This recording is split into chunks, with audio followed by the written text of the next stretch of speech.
Olá pessoal, tudo bom? Aqui Dinara Souza, terapeuta ocupacional da clínica Making Sense de terapia ocupacional, especialista em processamento sensorial, e tô aqui para conversar com vocês bem rapidinho a respeito de praxis. É algo que eu tenho estudado já há um bom tempo e ao ler recentemente aqui um livro, me surgiu algo, assim, uma reflexão muito interessante, tá? Que eu quero compartilhar com vocês. Quando a gente fala em praxis, a terapia ocupacional, ela tem uma forma de falar sobre praxis. A fisioterapia tem uma outra forma de falar sobre praxis. Os neurocientistas que estudam praxis também têm uma forma muito peculiar de falar, né, de entender. Eles estão muito mais interessados em identificar ali no cérebro, né, quais os lugares em que as conexões acontecem, coisa e tal. A gente tem uma categoria chamada ciência do movimento, né? Que vários tipos de profissionais podem seguir essa linha de estudo, que também tem um papel importante quando a gente pensa em praxis, porque eles descrevem todo esse processamento, mais especificamente a execução do movimento, né? Os fisioterapeutas, eles pensam e estudam, né, muitas vezes através da ciência dos movimentos, e eles utilizam uma série de estratégias e de abordagens, focando aí neste aprendizado motor, né? E a terapia ocupacional tem um olhar peculiar, uma forma diferente de olhar para isso. Eu chamo a atenção de vocês porque é o seguinte: cada área, né, cada profissional que estuda e que trabalha com isso, ele pode apresentar isso de uma forma, ele pode apresentar isso por uma perspectiva, tá? Ele pode estar certo, ele pode estar errado. Eu definitivamente faz muito tempo que eu deixei de acreditar em verdades absolutas, tá? Mas eu prefiro pensar em perspectivas, em pontos de vista. E daí você escolhe, você que é profissional, você escolhe a perspectiva que mais te faz sentido, tá? E você estuda ela, mas isso não significa, principalmente quando a gente pensa em praxis, não significa que a gente precisa ficar preso a uma única perspectiva.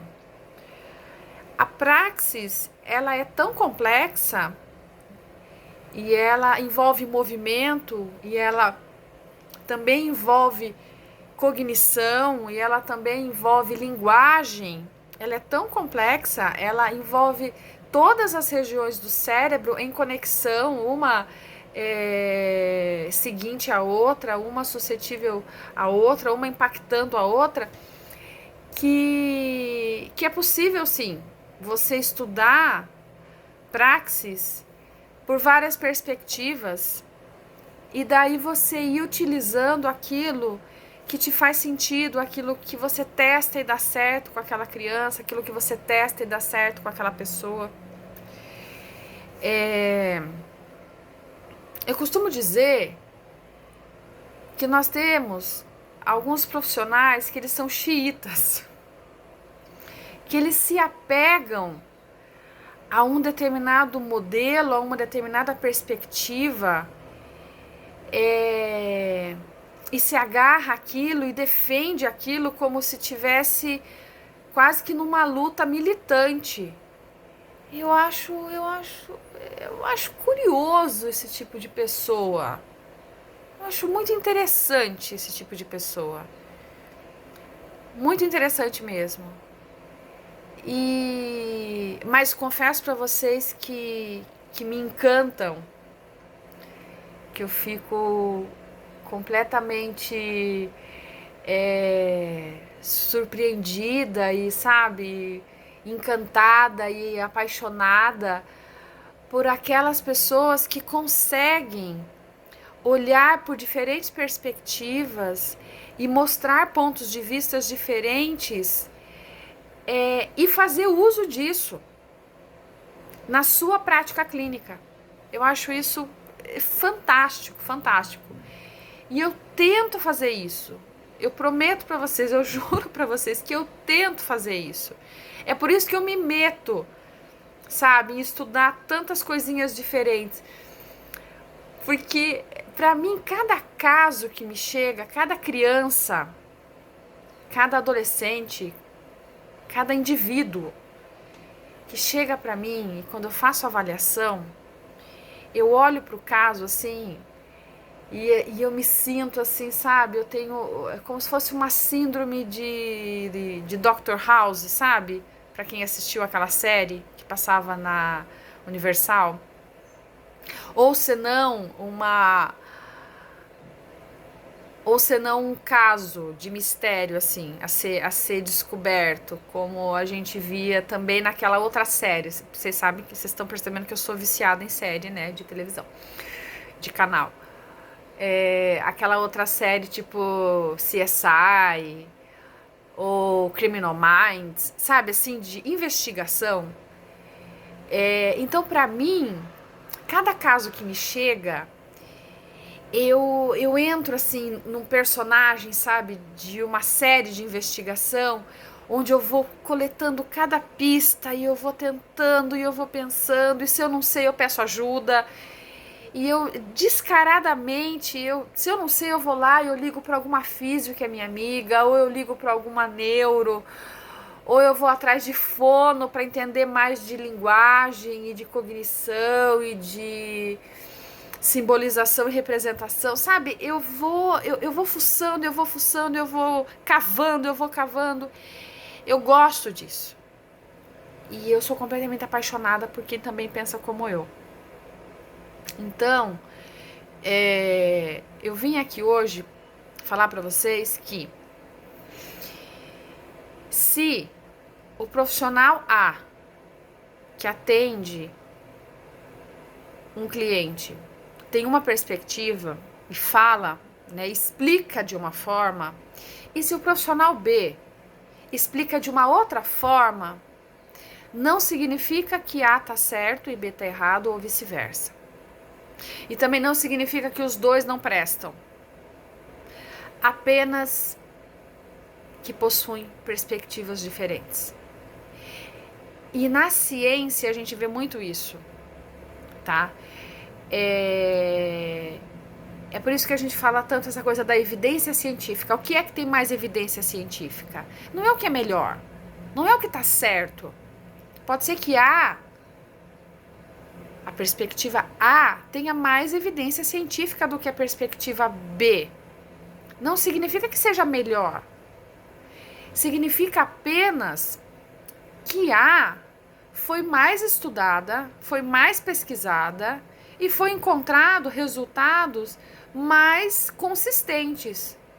Mas muitas vezes B não se dedicou tanto à pesquisa, não se dedicou tanto a estudos, né? E preferiu trabalhar mais com abordagens mais clínicas, mais práticas, mais no dia a dia, entendeu?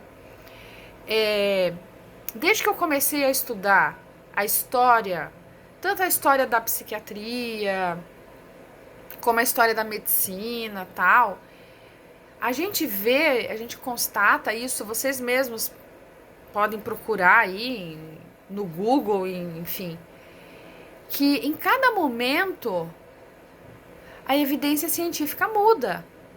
O que hoje uma coisa tem evidência científica e ó, que descoberta, amanhã isso pode ser totalmente inválido, né?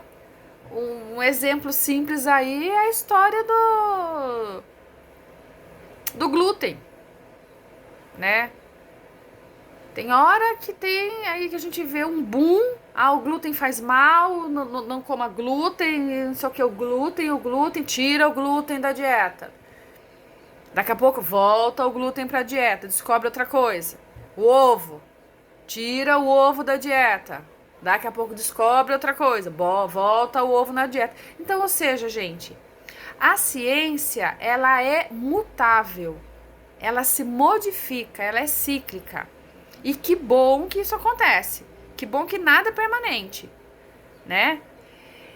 E então, quando a gente fala de evidência científica, é isso. O que hoje nós encontramos, o que hoje nós nos respaldamos e nos seguramos como evidência científica, amanhã, daqui 10 anos, daqui 20 anos, pode ter uma outra descoberta. E pode ser que isso que a gente faça hoje fique totalmente obsoleto. Ou pior, ou isso está totalmente equivocado, não era bem esse o caminho. Se a gente for pensar a história da psiquiatria, para quem estuda e para quem se lembra dela, durante muito tempo, a lobotomia foi uma das principais práticas clínicas médicas. O que é lobotomia, para quem não sabe traduzindo? É cortar pedaços do cérebro. Então eu vou lá, eu abro o cérebro, eu corto um pedaço do cérebro que eu acredito, né, ali, que essa região é responsável por comportamentos agressivos, por exemplo. Então daí eu cortava essa região do cérebro e daí a pessoa parava de ser agressiva. E daí ela virava praticamente um vegetal, né? Então vamos ficar atento a isso. Existem diferentes perspectivas que falam do mesmo fenômeno e que bom que existem essas perspectivas, né? Para a gente não se desesperar tanto, é muito interessante que a gente possa ter conosco pessoas que entendam isso e que aceitem, entendeu? E que ao ouvir a perspectiva do outro, coloque-se, né, no seu lugar de humano, né? Ou seja, de alguém insignificante, né? Porque o que é humano diante de todos os fenômenos? O que é humano diante de toda a natureza? É só mais um animal. Então, que essas pessoas se coloquem em seus lugares. E que eu mesma também, né, me coloque no meu lugar de humana insignificante diante de uma imensidão que eu nem faço ideia, né, que envolve o universo, que envolve natureza e que envolve, né, tudo o que está interligado a isso, e que escute a perspectiva do outro. De repente, pode ser que a gente aprenda alguma coisa, pode ser que a gente use alguma coisa na nossa prática, né? Então fica aí a reflexão, tá? Acerca disso. Eu comecei com a questão da praxis, mas fui mais além, né? E novamente eu vou citar a frase da minha querida Frida.